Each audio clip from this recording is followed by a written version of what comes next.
Well, I will start with a brief presentation. When Jose Manuel, first of all, Jose Manuel and Luis, thank you for inviting us, the three of us here. We're happy to join Readmagine one more year. And congratulations for having this big audience here. So I will do a very brief presentation, and then with some food for thought, and we will then go to Q&A, and which Marie-Pierre and Chantal and myself will try to answer. We will try to answer. Let me introduce you first, Chantal Restivo-Alessi. She's head of digital globally at HarperCollins, as well as CEO of HarperCollins International. Yeah? And Marie-Pierre Sangouard. Perfect.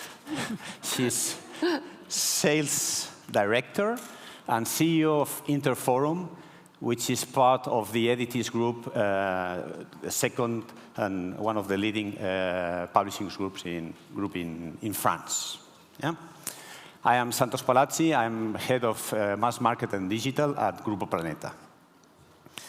So let's start. Yeah. 2 minutes about Grupo Planeta. We are a publishing group, but we like to say that we are more than a publishing group. You will see why. We have more than 50 imprints spread throughout Spain, Latin America, also in Portugal and Brazil. We are the owners of Casa del Libro. More than 50. It's the leading bookstore chain in Spain, with more than 50 outlets throughout Spain. We are shareholders of A3 Media, which is the leading communication group. It's a media group that owns TV channels, radio, newspapers, etc. We also have a division specialized in education, which is called Planeta Formación y Universidades. Have different brands, and mostly in Spain, Latin America, but also in France and in Morocco. This is the group, yeah? So, this is the presentation. What could happen in the next 5 to 10 years? I really don't know. Really don't know. But I ask AI. What is going to happen in the next 5 months, probably, not 5 years? And this is what it show up. Huh? So this is the three of us with a little bit more gray hair. But the most important thing is that the book is present. So we will be reading in 5 years from now. And we will be reading books. And we will be reading print books. Yeah? This is clear. Yeah? So wrong color. It's mid-journey. I cannot do anything. So, no, let's go back 13 years ago. In 2010, when Kindle was going to launch, or was launching in Europe, Kindle launched in 2007 in the States, but it took 3 years to come to Europe, I think. So when Kindle launched in Europe, there was a big debate between publishers thinking that digital will take over print, and digital will become a major format and will substitute print. Okay, what has happened after these 13 years? This is a Spanish research, very recent, last year. Okay, it's very clear. Well, still 35% of the Spanish population still doesn't read. So this is a big problem we have to face, and as publishers we are facing and trying to solve. But you can see there that print is dominant. I mean, 57% either read in print or print plus digital. And digital is only 8% of the total population in Spain. Yeah? So digital is important, digital is complementary, but it's not leading the market. I also look at latest information on AI, and say, okay, which jobs will be mostly impacted by ChatGPT? And if you can see on your right, interpreters, translators, writers, authors, proofreaders, copy makers. This has a lot to do with publishing. So clearly, the publishing industry will be highly exposed to AI. This is clear. So what is the solution? Prepare for this. It will be disruptive, AI will be disruptive, and we should be prepared.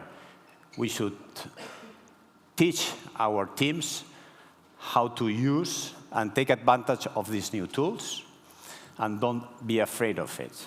Yeah? And then some information, some news, some things that have happened in the last 12 months, but most of them most recently. One is, probably you know, Brandon Sanderson, a very well-known author of fantasy. He raised 42 million euros himself in a Kickstarter campaign to self-publish his new series of books. Yeah? He did that 1 year ago. The first thing he did is, okay, I don't need any advance from my former publishing house, but I need to hire people. He has more than 60 people working for him today. So somebody has to do the job. And besides that, he's still with his old publishing house, because the paperbacks and all the international publishing is done through traditional publishers. So it's new. It's an author becoming a publisher himself, but still needs the publishing industry to do the job. Same as Joel Dicker. Joel Dicker is very well known in Europe, doing very well in Spain. He set up his own publishing house in Switzerland, not only to publish his books, but also somebody else's books. So he has a publishing house apart from being an author himself. TikTok, very well-known platform, just launched Eighth Note Press, which is a publishing house. So even these platforms, which are social media platforms, are getting into publishing. Further than this, Reads. This is a small startup in Sweden, sorry. It's the world's, they claim to be the world's first fully AI-powered publisher. So they will develop content for children in 80 different languages, ebooks and audiobooks, yeah? Without human creation. They will try to do that. They have just started, so we will see what's coming out of this. Of course, AI is provoking, yeah, a little bit. So Apple just used AI voice to narrate some audiobooks, and the US industry immediately complained. Because, okay, what's going to be of me, the celebrities who are narrating the audiobooks? Are they going to be substituted by artificial voices? Probably they will, but probably they will get money from that if they use this tone or his voice. Yeah? So they say, okay, AI is the elephant in the room, but this is something we will see in 2 years from now, and this is something I can promise you. Nobody will notice whether this is artificial or this is human-narrated audio. Spotify is beginning to have some problems also, because there are thousands of AI-generated songs, and the music labels are complaining. So what are they doing? They remove it. And then, Daniel, this is from you, before you, Pseudowrite. Pseudowrite, it's an AI tool that helps somebody to write a book. Yeah? So with little instructions, you can have a manuscript delivered in a few minutes. Yeah? Is it going to be as good as human created manuscript? Probably not. But there are some tools already available now in English, but there will be more and more coming to help human creation, to help, humans to create content. Yeah. So I ask ChatGPT a direct question: will artificial intelligence replace writers? The answer is very straightforward. It said, it is very unlikely. AI will complement, but will never replace human creativity. And this is something I fully support. Yeah? Not only me, also Mr. Brian Murray, he's the boss of Chantal. He was in London Book Fair a couple of months ago, and he says, yes, there's an opportunity and a risk with the AI. AI will help, but creation and storytelling are going to remain human-centered. This is what Brian says a couple of months ago. Also, Thomas Rabe from Bertelsmann say, okay, AI could be very positive for creative industries. So he's also supportive. Or Andy Bird from Pearson. He says, okay, AI will offer opportunities.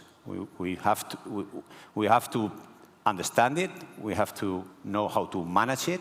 But it's an opportunity with AI.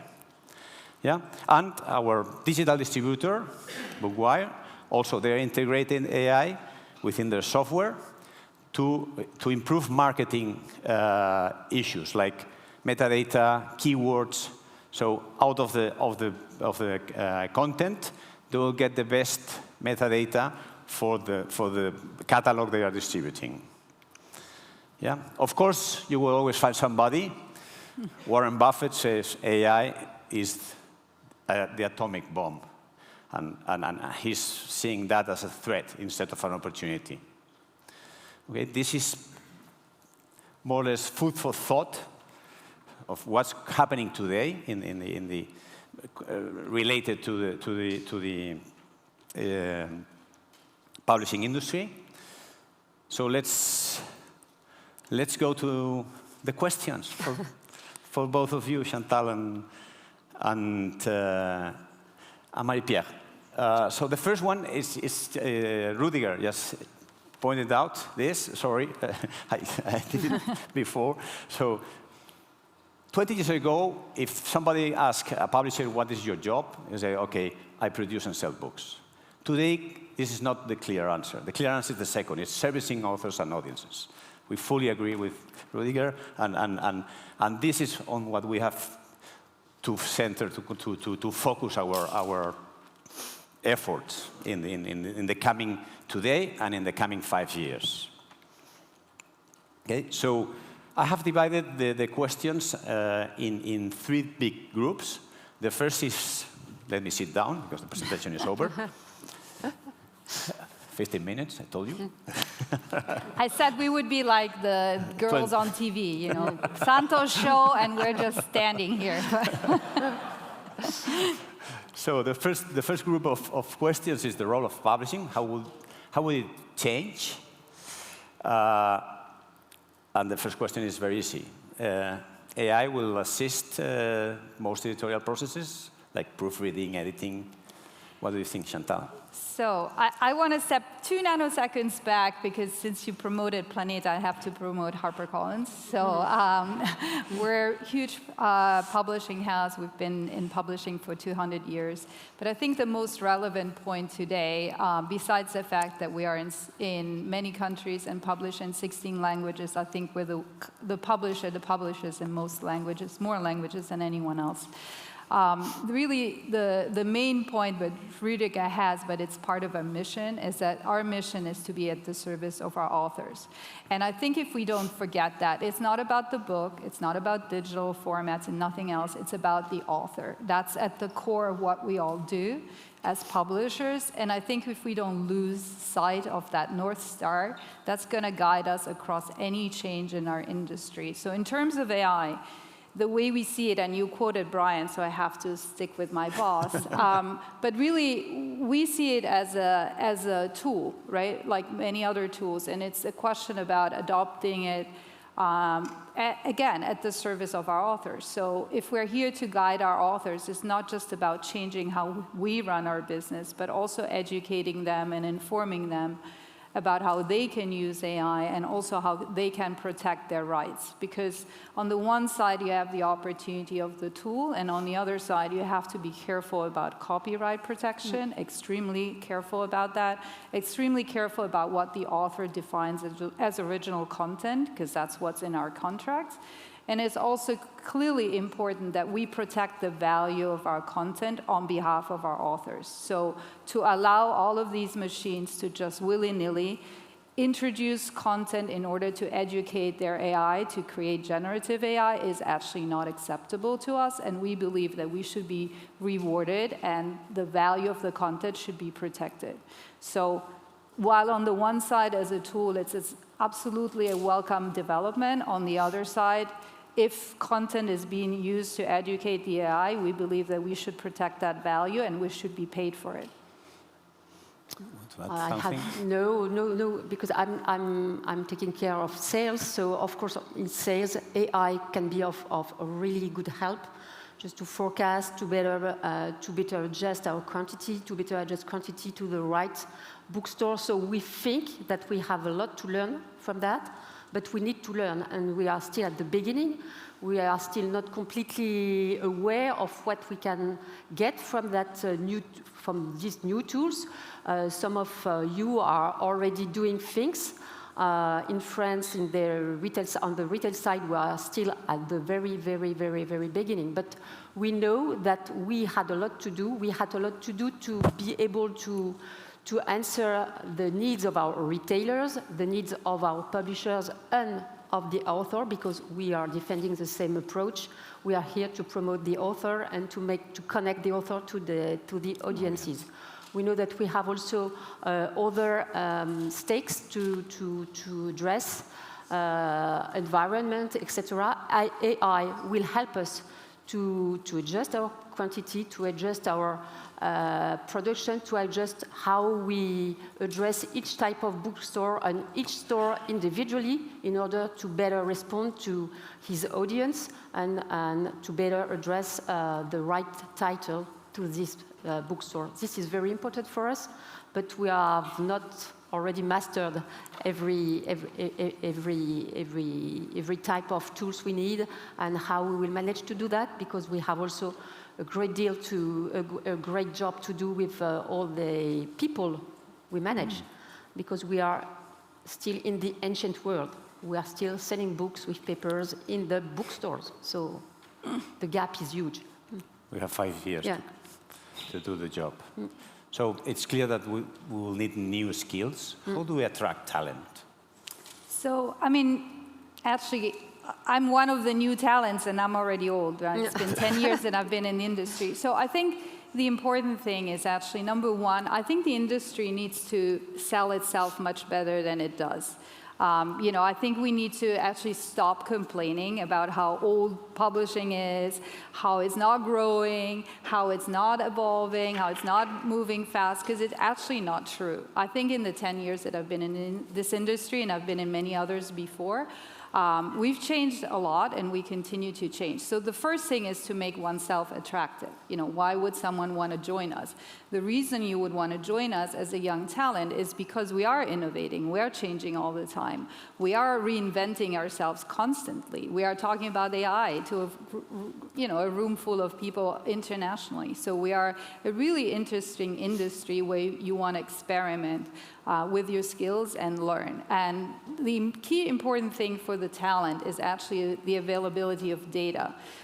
There's not a lot of industries that actually release so much product. So we do have the opportunity of testing and learning and have access to data. And I think data is another important thing when we're talking about what's distinguishing us or why we should be an industry where the author should still join a publisher. It's because as an individual author, you're not going to have as much access to data as a bigger publisher will. So I think that's true for the author, and that's true for the talent. The second thing I think that, sorry, I have a long list of things of why they should join us. But the second thing is that actually, thanks to COVID, we've learned to operate in a very hybrid way.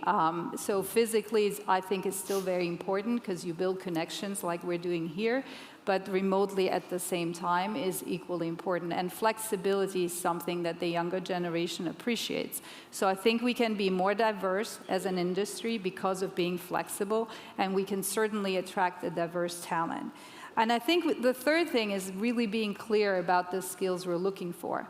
We really have to define the roles. We really have to be clear about how they're going to be working, what we're expecting of them, and what we're not expecting of them. Because one of the lessons learned by myself, having hired different data science teams through the 10 years, is that you have to be super clear that this is not about them. This is not about a little experiment on the data on the side. This is about servicing the business, the authors, and it's about explaining and integrating their skills with the existing book publishing communities, skills, and talents. And then finally, I think we need to adopt a culture, which I'm happy to say I believe exists at Harper, which is one of innovation and accepting failure. If you accept innovation, you have to accept failure, and you have to be able to talk about failures and learn from failures as much as you learn from success.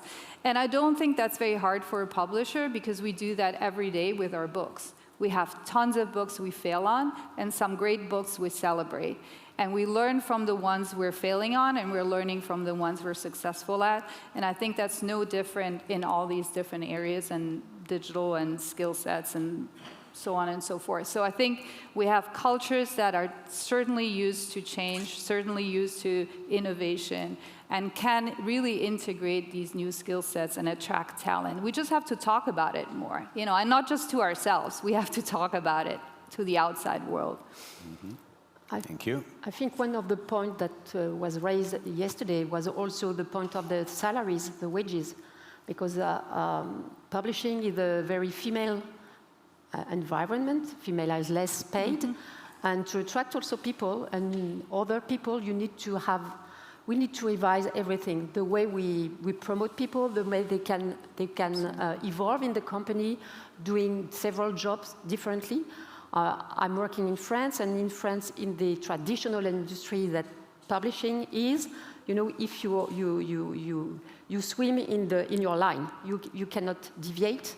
It's very difficult. So this is also something we need to approach, how we can propose some diverse courses, diverse ways to explore and to enrich yourself and your company with the different experiments you can have. So this is also a big point. I totally agree. Right. I think that's also a key differentiator for the younger generations. The younger generations are not loyal based on studies, to the company. They're loyal to themselves, and they'll stay with the company as long as you're helping them build out themselves and learn. So I totally agree. We have to really think about the education model within our companies and the opportunities and careers and promote it. And promotion, absolutely. Okay, this is easy. Will creation and storytelling remain human-centered? Yes. Yes. I hope. He's trying to speed us up. This one. It has been this part of Rudiger also message early this morning. Short-form reading. Will it succeed? Like in audio, we have podcasts. We have small pieces of content. In reading, we have Blinklist. Probably you know Blinklist, which is a short summaries of non-fiction books. Do you think that there will be short-form reading content? Well, Wattpad is also, of course, short-form content. Do you think this will continue?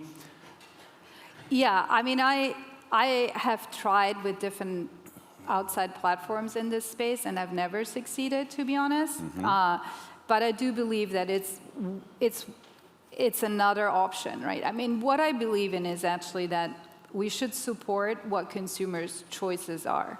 So I think we should support them and we should support the authors in every possible way. So I do think that it will coexist, but I don't think in the research that we've conducted, I think one of the values of the book is actually your ability to really isolate yourself and to have a moment of time where you're really in peace. This is why people like it and why they also like being away from the screens. And I think that immersiveness is not represented by the shorts.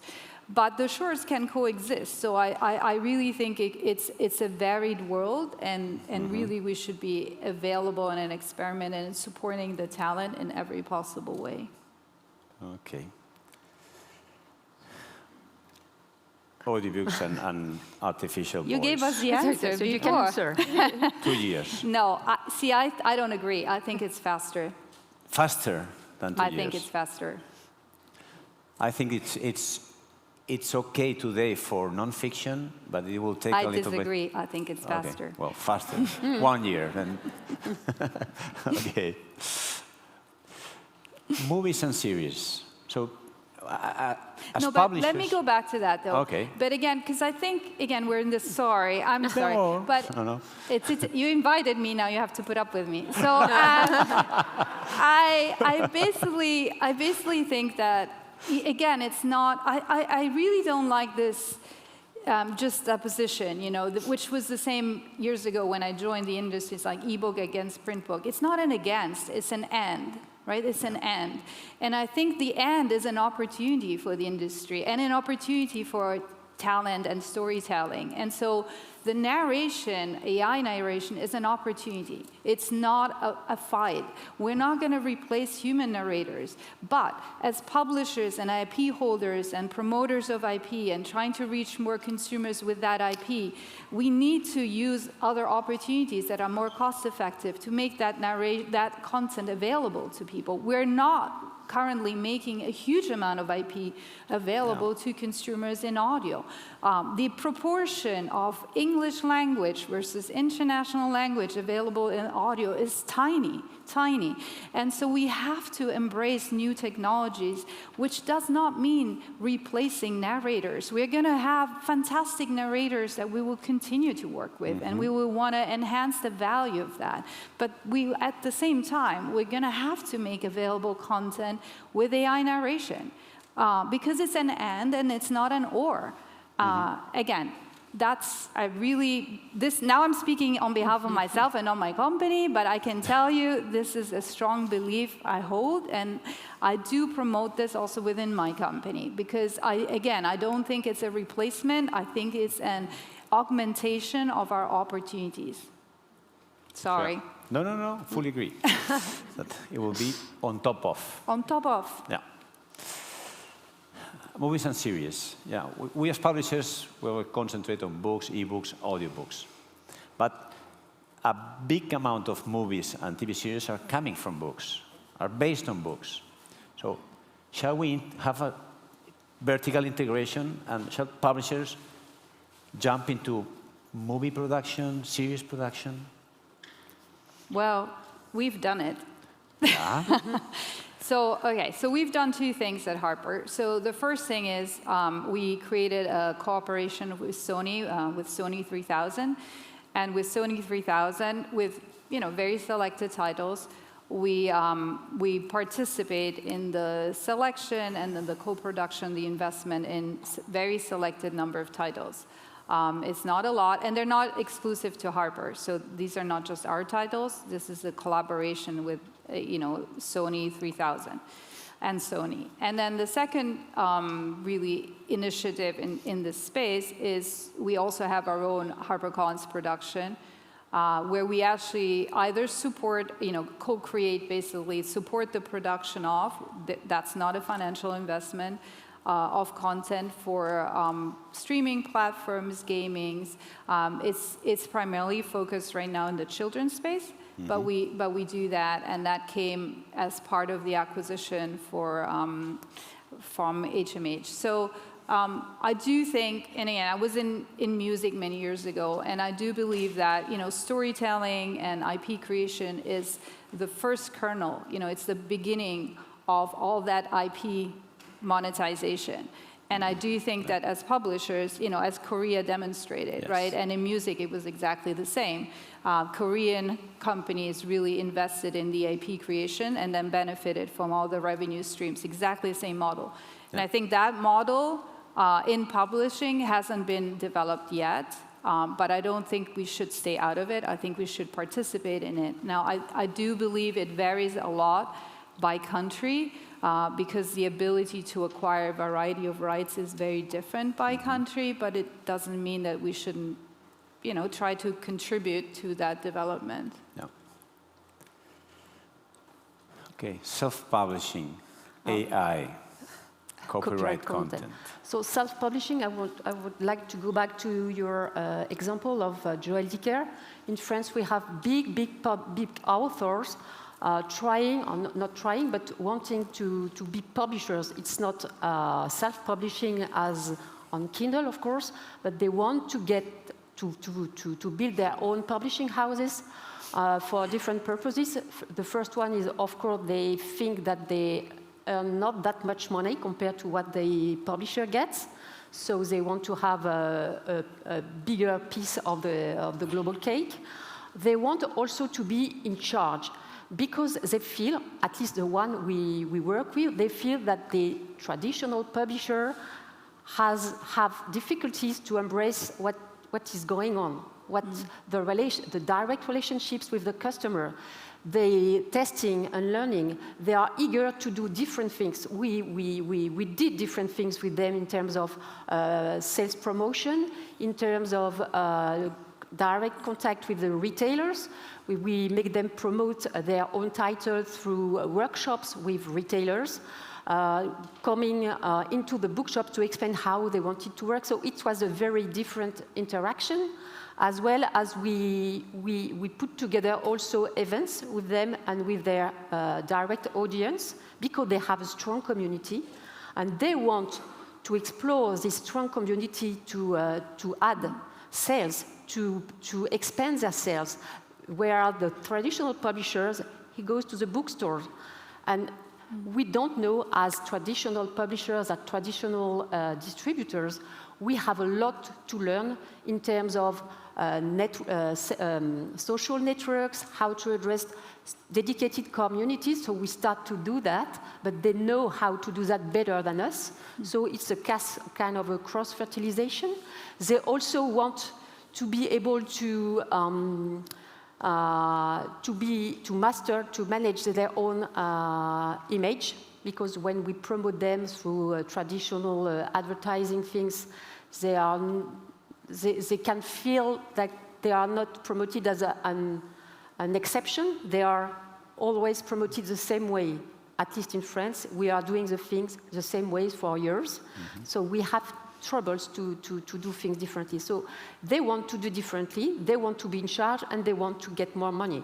For us, I will say as well, we encourage this type of new self-publishing, because it was also a way to get them and distribute them, because at the end of the day, they need to be in the bookstores, so they need to have people selling them, promote them, direct store to store, to have their books in the right place, and to be sure that the sales will grow and that they will be well served. But the danger here is to have too many of these guys wanting to do publishing, because of course we need to provide a lot more services to them that we do with a traditional publisher, because they're small, but they're big in terms of image, etc. So we need to provide, a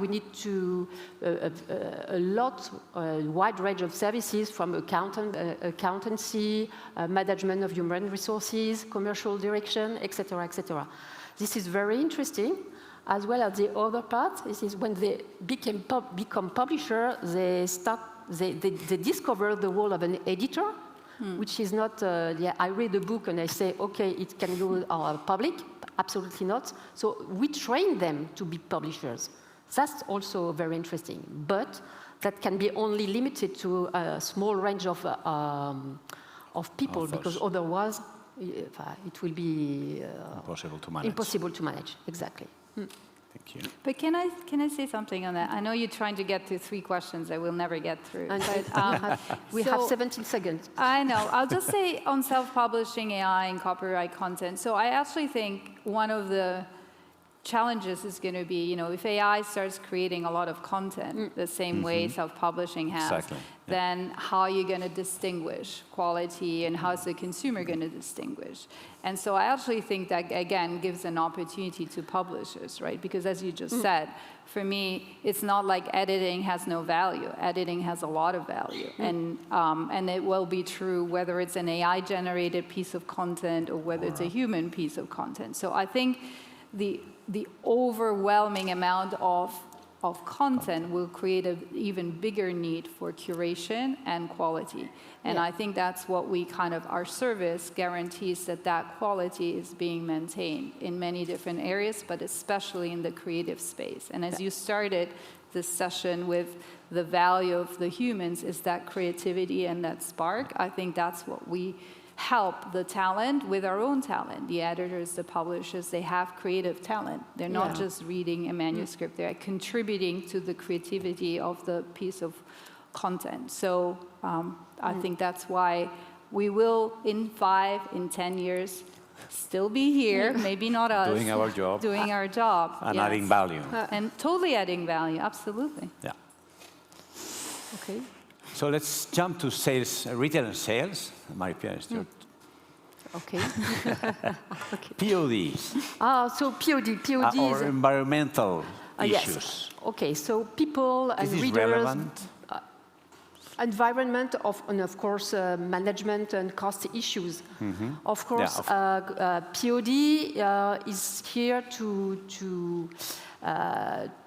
help us on small quantities to provide books when they are out of stock at the distributor warehouse. This is great in terms of thinking. This is not so easy in terms of reality, because we need to, the cost of that is really high. So who will pay? The publisher is okay to pay a small part. The retailer doesn't want to pay anything. And of course, we won't add any tax or whatever to the end price, because in France, we are in a fixed price country. So this is something we need to address. We had tools, but it's really on a tiny side. The good things on POD, of course, will be to adjust the right quantity to the right to the bookstore. So we need to expand this model related to how we get information from the bookstores on what they really say. So we are putting together a book tracking project on the French scale. The project is designed to get all the information of real sales from each bookstore to be given to the distributor, so that we know exactly what is selling. So we know when, and we can anticipate how our production, limiting our production, because you know also that we have concerns about the size of the returns. It's 25% of books are coming back every time. So this is something people are aware. So book tracking plus POD could be a way to manage things and to get also better delays in terms of delivery. So this is something which is part of the bigger project, but this is something we are working on. This is something we know that it can be of real help, but this is something difficult to implement because of the cost. Because also when you are on POD, publishers cannot have all what they want, so they need to admit that they cannot have a gold on the covers, they can have some bands or whatever. And this is something we are struggling a lot with our publishers, because of course the book might be less beautiful, the book might be less fancy, etc., but it sells, and it can at least provide a short way to answer a question of out-of-stock books. Also a question for books with small distribution, large, 2,000 or so, less than 2,000. That can be also a help. And also to prevent for producing books that will be coming back. Will never be sold. Yeah. Okay.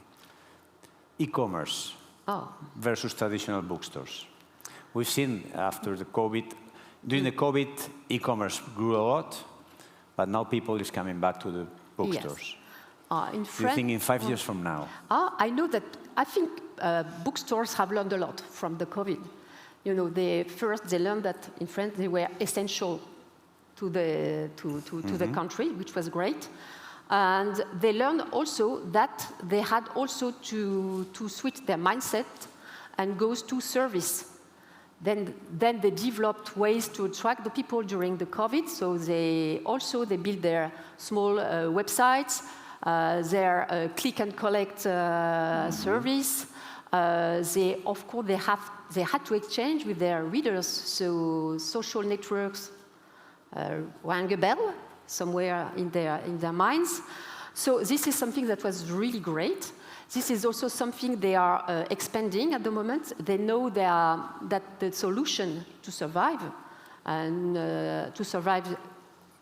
because in France, you know, just to know, it's 40% of the market is indie bookstores, which is huge, whereas e-commerce is 18%. And otherwise, we have chains, etc., hyper and supermarkets.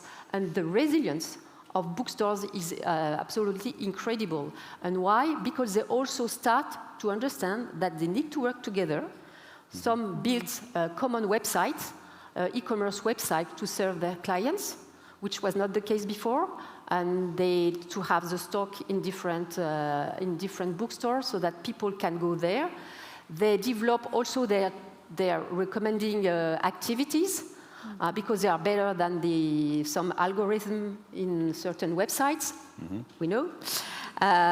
They also think that we need to work with them.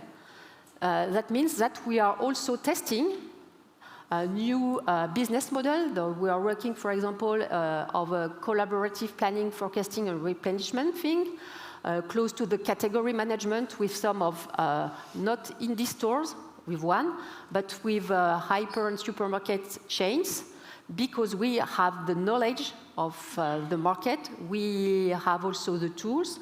We start using AI on that to define the assortment, to define the books that we will command, etc. So this is something that is developing collaborative work between bookstores, collaborative work between bookstores and distributors, and test and learn different business model. For example, we have also another business model, which is for some of the book chains in France, which are not Amazon.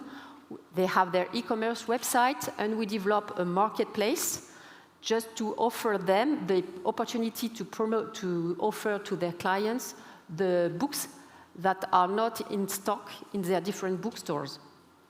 So we have the small, the low-selling books, and they have the one that sell very, very well. So they don't have to absorb to have the stock. And so this is some collaborative ways we have to serve the clients, to serve the author, without and preserve the money. I'm running a little bit. Sorry. Do you think environment, well, this is more or less... Yes, of course, environment awareness affect, of course, because environment awareness is also very related to costs. And so as long as costs and money is in the way, of course, we need to find solutions. So we have this returns thing.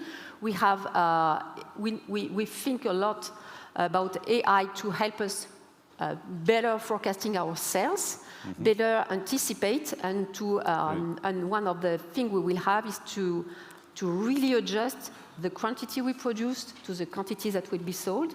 And to do that, we need to know our 17,000 bookstores exactly one by one to know what they sell, why they sell that, So we need to also to feed our AI to understand what are the main factors that drive consumption. So this is something we are working a lot on that.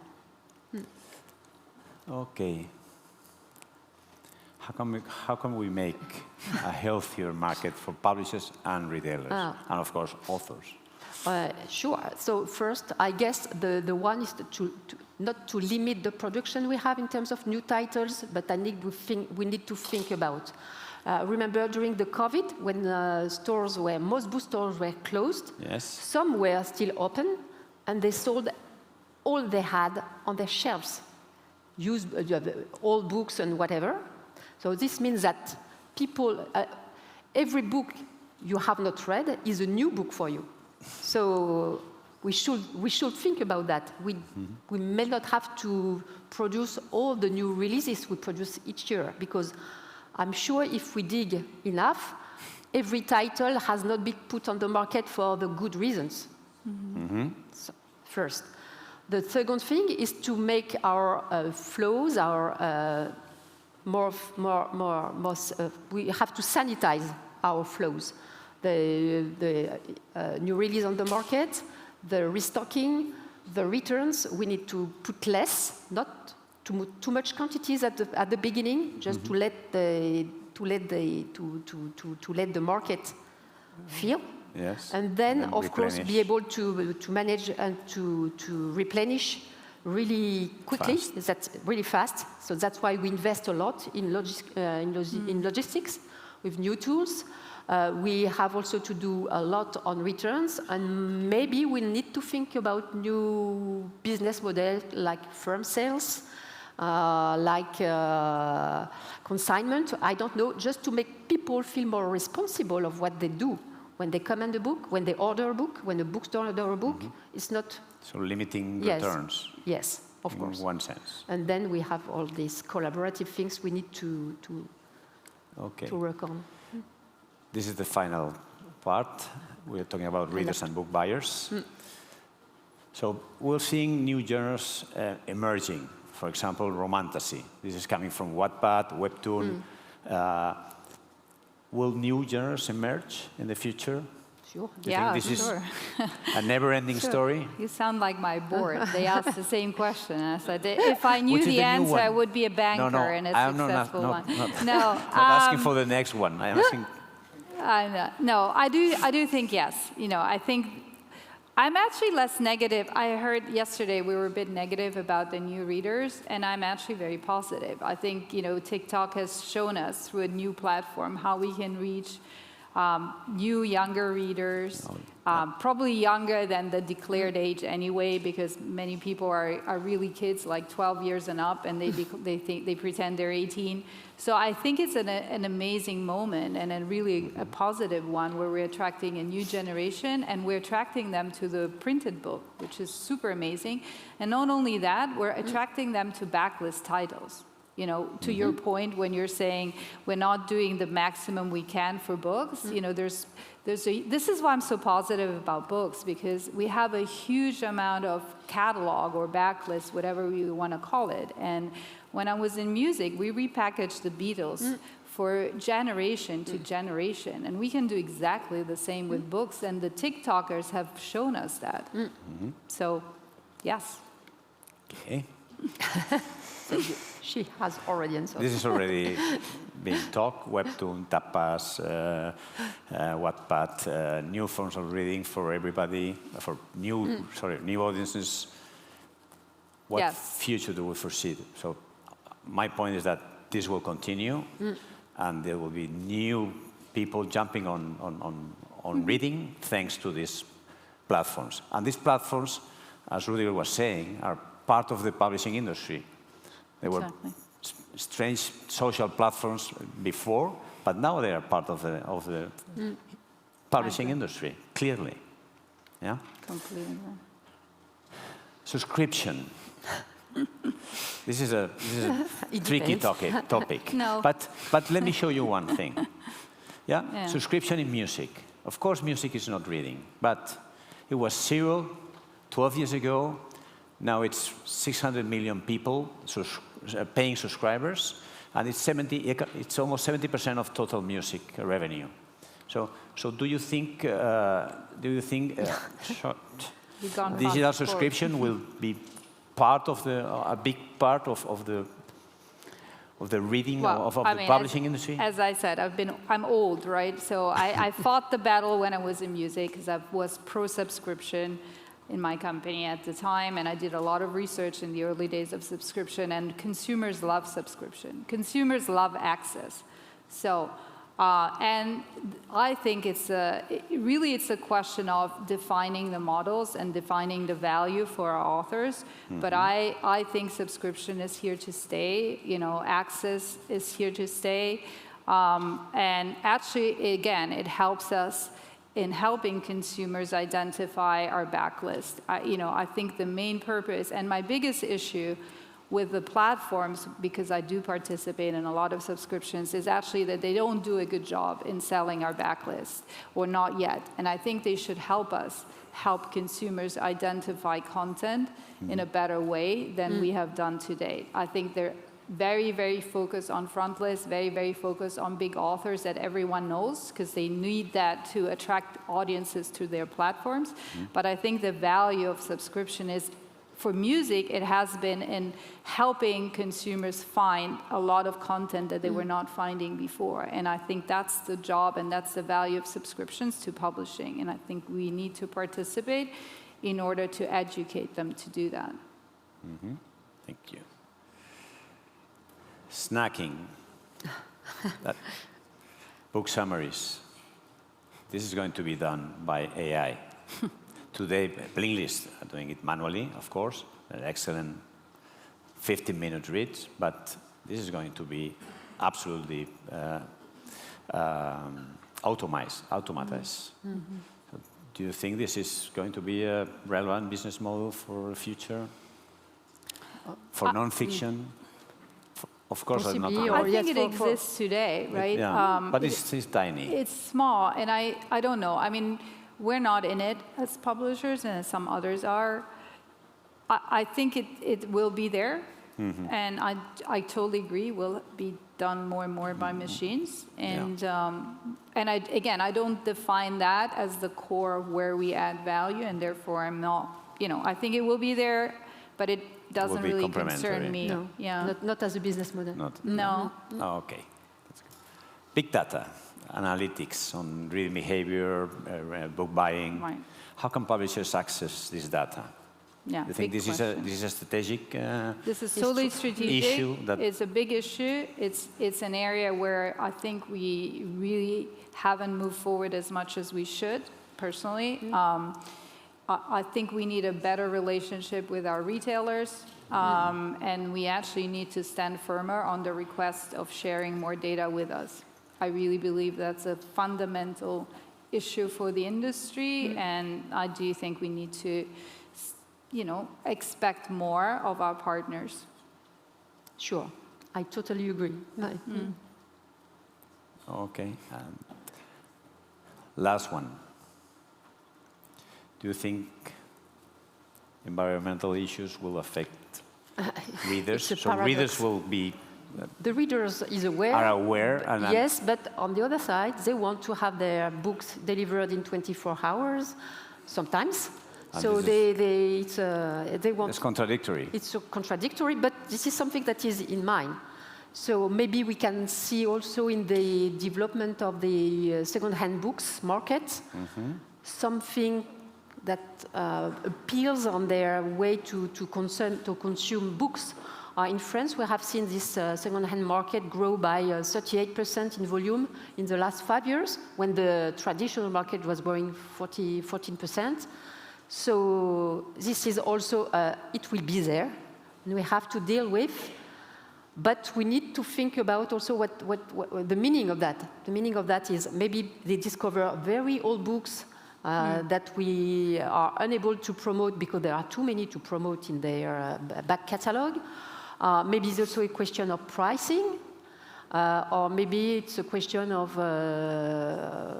I don't know how to, because the consumption of these books is in a different way. So we have 60% of internet, but the vast part of that is to exchange with people, other people, or so this is something we need to address. Ouais. So I think there's a very different consciousness. You know, I believe like Europe and the US are at very different speeds in terms of environmental consciousness. I think a couple of things. In terms of the offer to readers, in addition to what you said, I think we need to also look at, we are looking at actually at the paper, the books themselves, the font, the usage of the amount of paper, and there's a lot we can do in addition to, you know, the POD usage and the effectiveness of our supply chain.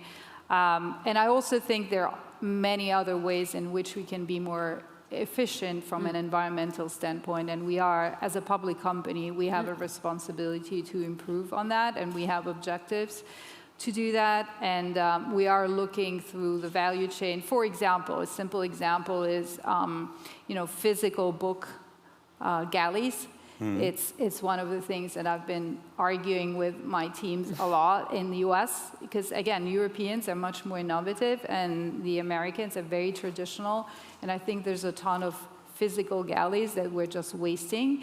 And you know, we've introduced ebook galleys, obviously, and now we've introduced voice galleys, which I think is a super innovative AI-created voice galleys. It's a super innovative idea in my mind, because, you know, a retailer that, especially independent, who don't have a lot of staff, they actually can have their guys listen to an audiobook while they're working in the store and then write their recommendations, which I think is an essential ability the indies have and differentiates them from e-commerce. So I do think that we have a long way to go, but we have a lot of opportunities to do so.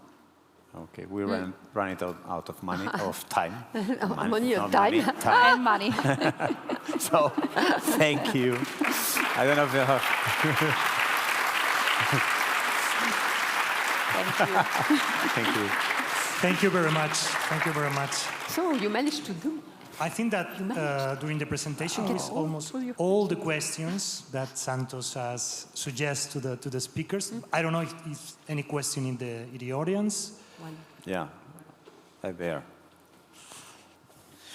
How do you think AI will help to improve customer experience on audiobooks or podcasts in terms of access, listening, or interaction? I don't know if this is a publisher's role or not your role, but what is your feedback about how AI may improve customer experience? Not only on the generation, but during the consumption, during the audiobook and podcast experience. I'm not sure about consumption. Audiobook consumption it's immersive, and you are listening, and it's difficult that AI will help. I mean, probably in discovering books, in the algorithm of discovery, maybe AI will play a big role. Because today, if you listen to romance, the algorithm will only show you romance. But if the algorithm is a little bit more smart, it will show you other things. But for the consumption of audio, I don't think AI will play a role, except that you have AI voices, which will be excellent. But I don't know if you have a point on that. No. Maybe it will help in terms of accessibility, but I certainly think accessibility is going to be helped by AI as well. Yes, but I'm not description sure. of I'm not sure of the question. Yeah. Okay, so thank you. We are run out of time. Thank you again. Thank you. Thank you very much. And thank you.